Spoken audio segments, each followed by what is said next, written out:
અને સત્રાજીત આ મણી લઈ અને પોતાના ઘરની અંદર પ્રવેશ કરે છે.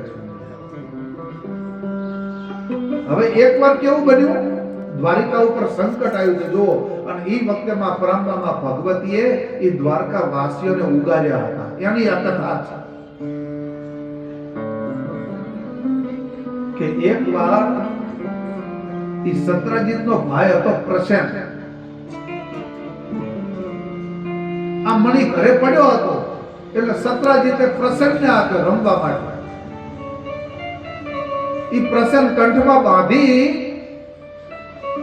અને મૃગયા ખેલવા માટે દ્વારિકામાંથી નીકળી ગયો અને જંગલમાં ગયો. હવે જંગલમાં ગયો એટલે એક સિંહ સામેથી આવી રહ્યો છે. હવે આ બાજુ જવાય એવું નથી, આ બાજુ જવાય એવું નથી. આજે પ્રસન્ન સામે જઈ રહ્યો છે, સામે તે સિંહ આવી રહ્યો છે, અને આવી પરિસ્થિતિનું નિર્માણ થાય તો આપણે શું કરવાનું? આ બાજુ જાય એવું ના હોય, આ બાજુ જાય એવું ના હોય, પાછળ ખસાય એવું ના હોય, સામેથી સિંહ આવી રહ્યો હોય, અને એ વખતે નિર્ણય કરવાનો થાય તો તમે મને ઈ કહો કે તમે શું નિર્ણય કરો?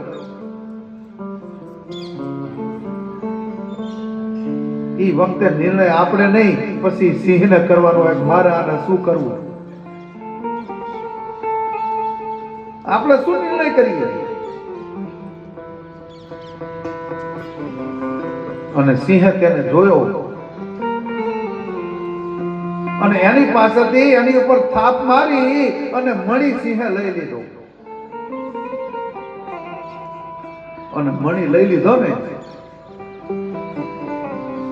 પછી રીંછોના રાજા જાંબવાનને ખબર પડી કે સિંહે થરાપ મારીને મણી મેળવી લીધો છે. એટલે જંગલનો રાજા હતો જાંબવાન, એને ખબર પડી એટલે એને શું કર્યું, જાંબવાને સિંહને મારી નાખ્યો અને જાંબવાને એ મણી લઈ લીધો એની પાસે. અને જાંબવાને શું કર્યું, આ મણી પોતાના દીકરાને રમવા માટે આપી દીધું.